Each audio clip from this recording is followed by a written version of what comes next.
Welcome to Thread of Terror. We bring you the creepiest stories from Reddit. Dim the lights, grab a blanket, and hit subscribe so you never miss a scare. Paranormal believers of Reddit. What made you believe? Story 1. Walk through the wall. My husband and I live in a 100-year-old house. It has always had an eerie atmosphere, like hearing people talking in another room, going to check, and finding no one there. But a couple of years ago, we experienced two truly compelling hauntings that completely convinced me the paranormal is real. The first incident occurred when I was sleeping on the living room floor in front of the television because I had hurt my back and was trying to relieve the discomfort. I woke up at 4 a.m. and clearly heard the mantel clock chime 4 times. I am certain I was awake because I watched the television for a few minutes. Then I heard what I thought was my husband walking into the room behind me. I felt him pick up the comforter and lie down behind me, spooning me, with his arm draped over my waist. At first, everything seemed normal, but after a couple of minutes, it felt like his arm became incredibly heavy, like it weighed a ton. He was also radiating an unusual amount of heat.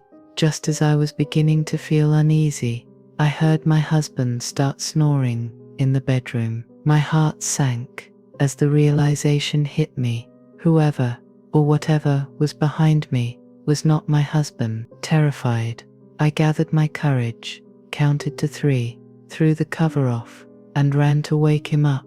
We searched the house together, but there was no one there. I know what I felt though, and I am certain I was not alone. The second incident happened while we were both asleep in the bedroom, again around 4 a.m. My husband says he woke up to the sound of 2 little girls talking. He could hear them playing a game of jacks, the ball bouncing, and the metallic clinking of the jacks on the wooden floor were unmistakable. Then, one of the girls said to the other, "Watch this." She called out, "Mama, mama," and I, still sound asleep, sat straight up and responded, "What baby? Once a mother, always a mother, right?" The girls started giggling, as if their little prank had worked. My husband gently shook me awake, and when I turned to him, I noticed he was staring at the doorway. Following his gaze, I saw them, the 2 little girls. They appeared almost real, but their outlines were wavering, and their coloring was muted, almost like an old black and white photograph. The girls noticed us watching them and laughed. Then the older one grabbed the younger one's hand, and together, they walked straight through the bedroom wall and vanished. Story 2. Girl in the window. When I was younger, my mother often invited neighborhood children over for dinners and parties so they could enjoy a meal and some company. One year during my sister's birthday party, everyone was outside getting ready to take a turn at the piñata. My father, standing near the front door, noticed a girl sitting inside the house, staring out the large window beside the door at the festivities. He told me to go inside and invite her to join the party. I ran up the walkway, watching her through the window the entire time. She appeared calm, her eyes fixed on us. However, as soon as I passed through the doorway and lost sight of her for just a moment, she was gone. Thinking she had perhaps fallen onto the couch in front of the window, my dad came inside to help me look. We searched the living room and the rest of the house, but there was no sign of her. Confused, we asked my mom about her, but she did not remember inviting a description. My dad and I were the only ones who had seen her. We eventually dismissed it as strange but harmless and forgot about it. Years later, the memory came rushing back. One evening, my father and I were sitting in the living room watching television. From his armchair, you could see part of the kitchen. We were casually talking about the show when he suddenly went quiet. He said my name in a hushed voice and motioned for me to come closer. Pointing toward the microwave, he whispered, "Look." I followed his gaze and froze. In the reflection of the microwave's glossy surface, I saw her, the same girl, completely unchanged. She looked exactly as she had at my sister's party years ago. Panic surged through me, and I rushed into the kitchen with my dad close behind. But once again, she was gone. There was no sign of her, no sound, and no explanation. Both of us were shaken, so we left the house to get ice cream until my mum returned. What scared me the most was not just seeing her again, but the fact that she had not aged a single day. That was when I stopped thinking it was a neighborhood child playing tricks on us. I realized something far more unsettling was happening, something I still cannot explain. Story 3. Something in my house. I used to live in North Carolina, in a small town no one has ever heard of. I used to think about ghosts all the time, but only for fun. I never considered them any different from Santa Claus or fairies.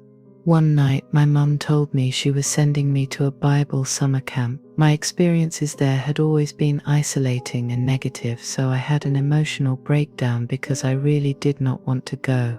Back then, I did not know much about what spirits could or could not do, and I was not someone who prayed at that age. Once my parents left the house, I decided to ask any spirit in our home for help. I called out, "Is anyone here? Can you please help me?" several times. To set the scene, I need to emphasize that I had lived in that house for about 10 years by this point. As a child who had experienced abuse, I had taught myself to be extremely aware of every noise the house made, whether naturally or by the people living in it. I knew every creak by heart. If someone was in the house, I would know, and I could tell who it was based on their walk. I could easily differentiate between the sounds of regular settling and the deliberate movements of someone walking.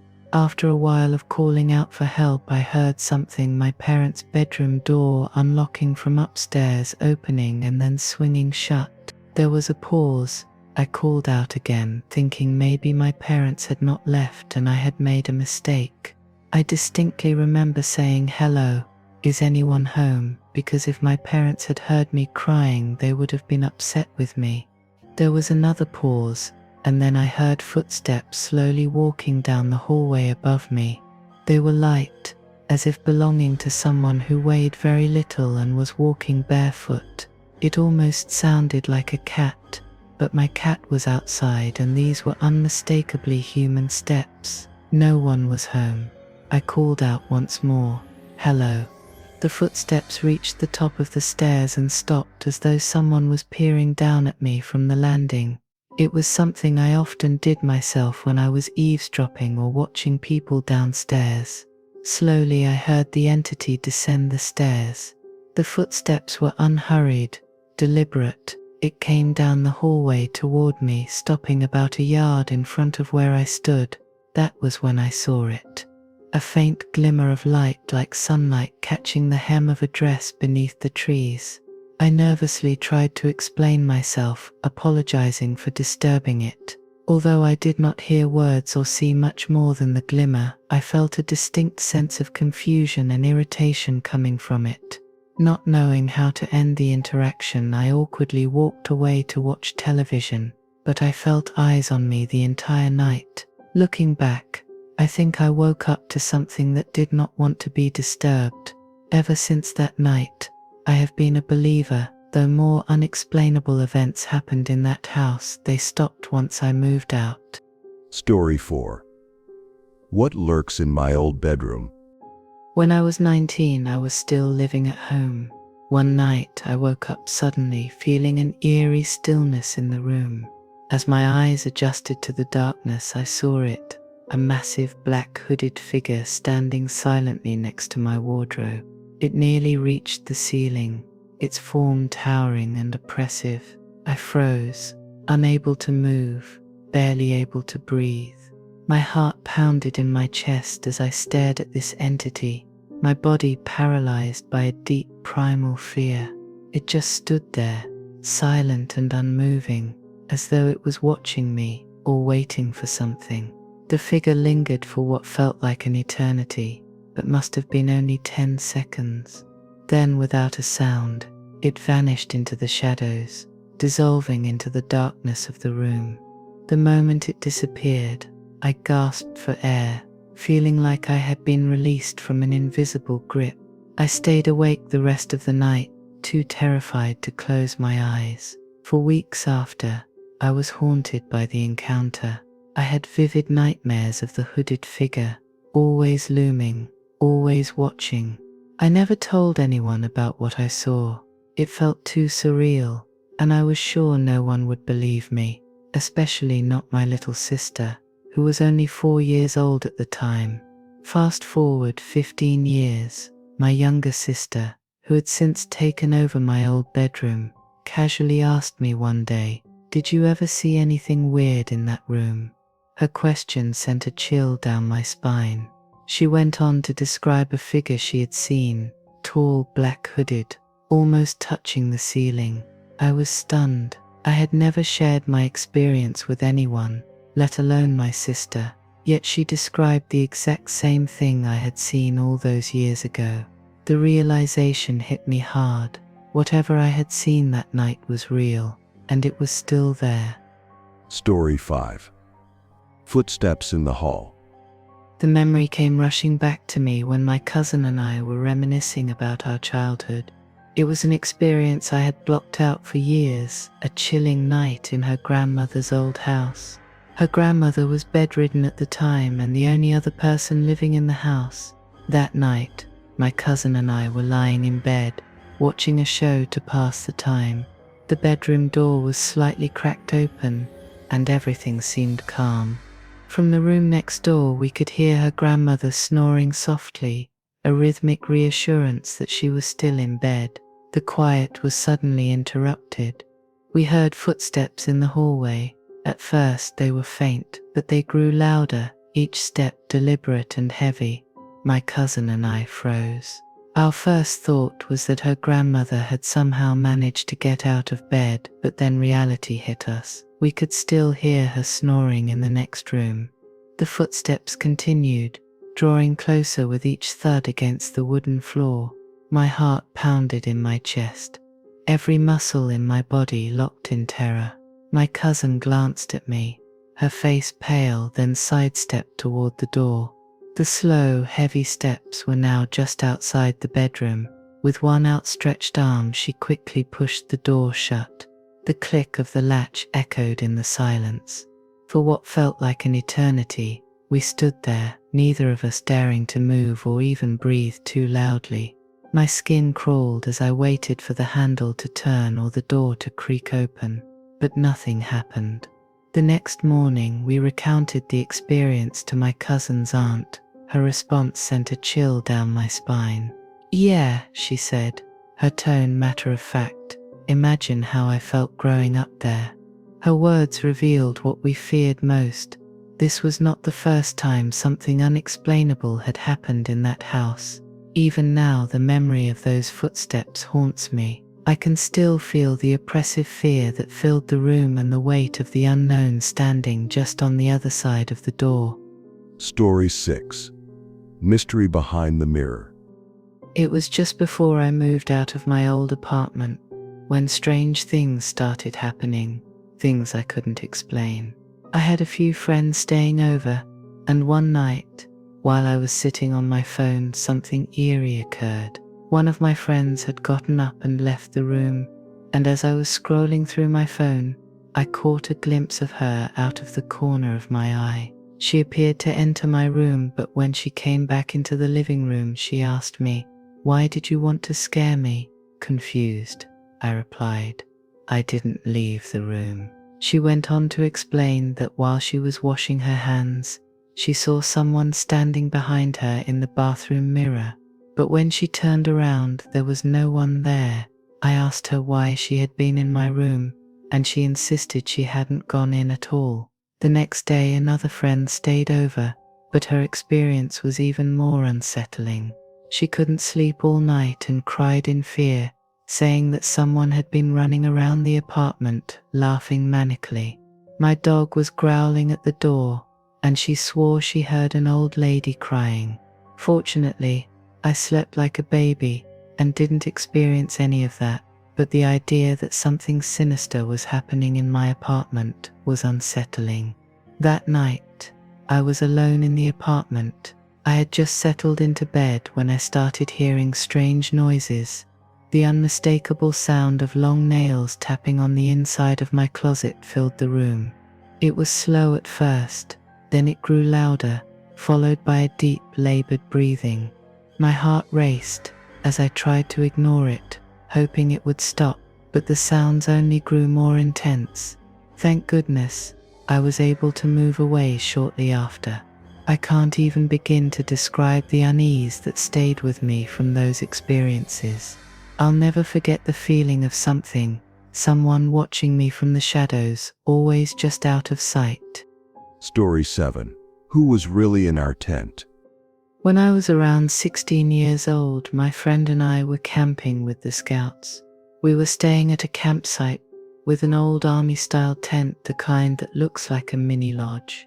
It had short poles at each corner and 2 long ones in the center, giving it a house-like structure. We had our own tent, which we set up away from the rest of the group because we were a couple of years older. The tent was on a hill, and you could stand under the far edge of the foundation. It was a steep hill, and you had to climb up and enter from one side. One night, after setting up camp, my friend and I were sitting on our cots, chatting and passing the time. Suddenly, I felt something kick the far end of my cot. I was looking directly at it, and I didn't see the canvas touch the cot, so I knew it wasn't someone kicking the side of the tent into my cot. It was strange, but I thought maybe it was just a breeze or something. A few minutes later, it happened again. I was definitely getting more curious now, but we decided to go to bed. The next morning, I woke up soaking wet. It had rained during the night, and my feet were covered in mud. I was exhausted. My friend then began telling me about a dream he had. I woke up, ran out of the tent down the hill to Sam's tent and asked him, "Where's me?" He pointed towards our tent, but I ran towards the bathroom instead. Not long after, Sam came over to our tent and handed me my hat, saying, "You left this at my tent last night." I was confused because I hadn't gone to Sam's tent. He then proceeded to tell me the dream again, but this time he said it was me, not my friend, who had done all those things. He even said I had asked, "Where's Darmin?" as if I was looking for myself.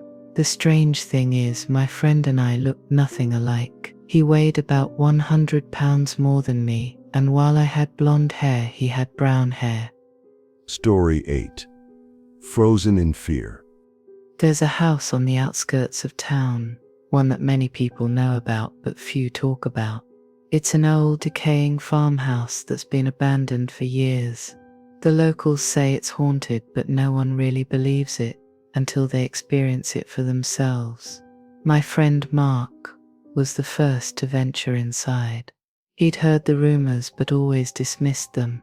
One night, after a few drinks, he dared us to go with him. Despite the stories of strange noises and dark figures, we agreed, figuring it was just an old house. We made our way through the broken gate and up the winding path. The house loomed ahead, its windows like dark eyes staring into our souls. The door creaked as we opened it, and the smell of mold and decay filled our noses. We stepped inside, our flashlights illuminating the dusty, cobweb-filled rooms. As we explored, everything seemed normal, until we reached the second floor. That's when we heard it, a soft whispering, as though someone was calling our names from the shadows.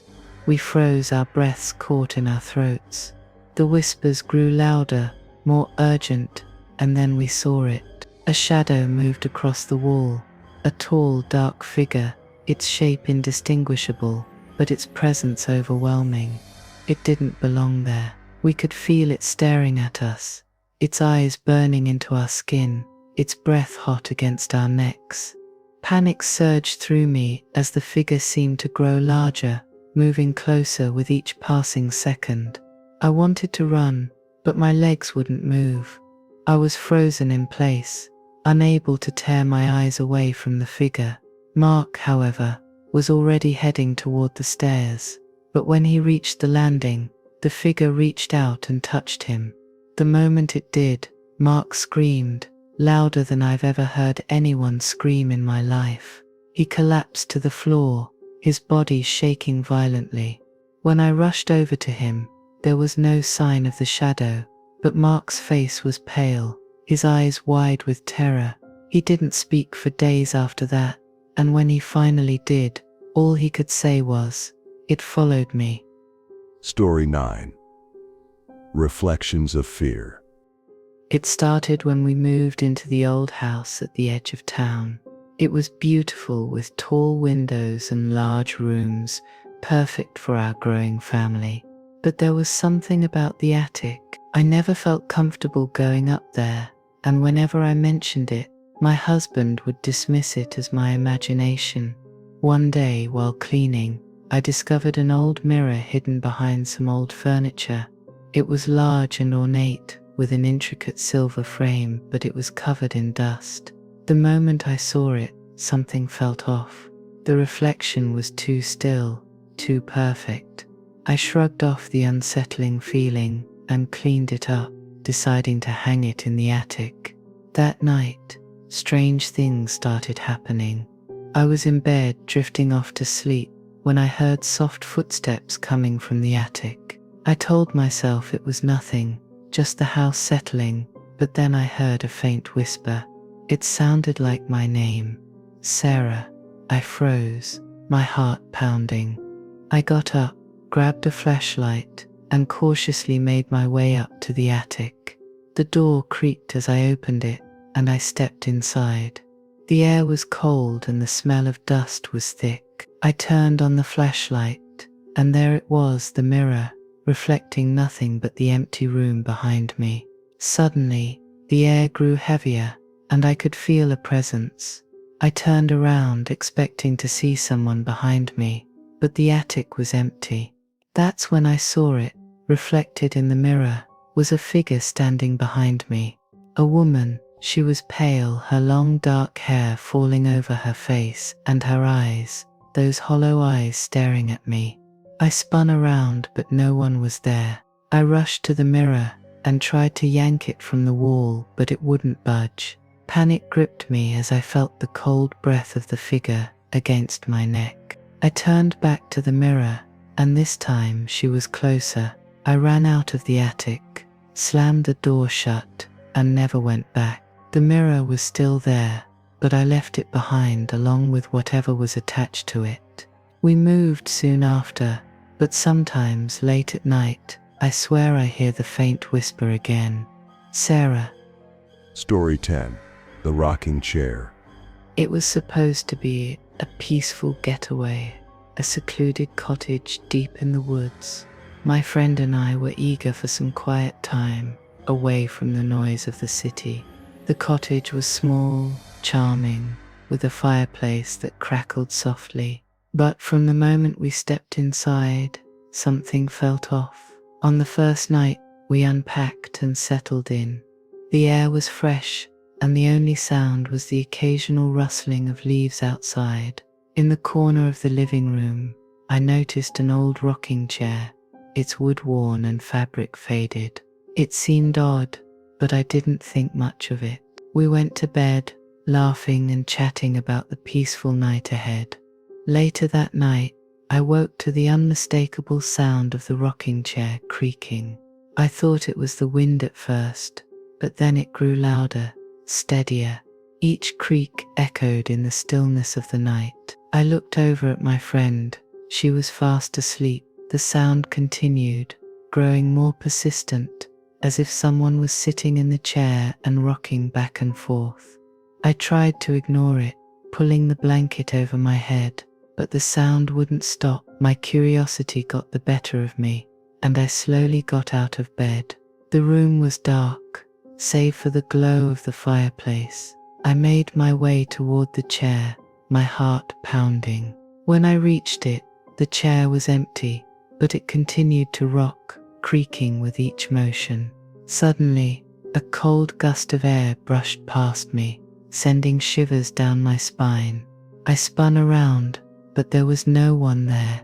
I stopped the chair, my hands trembling. I sat back down, but I couldn't shake the feeling that something was wrong. I heard a whisper, soft but chilling, "Get out." Panicking, I woke my friend, but when we checked the room there was nothing. Still, I couldn't help but feel that something had been watching us. We left the next morning, but I couldn't shake the feeling that whatever was in that cottage had followed us. Thanks for joining us on this terrifying adventure. If tonight's story gave you chills, let us know in the comments below and share your own scary experiences too. Don't forget to leave a like if you want more nightmares and subscribe if you haven't already. Until next time, sleep tight and remember, not all shadows are empty.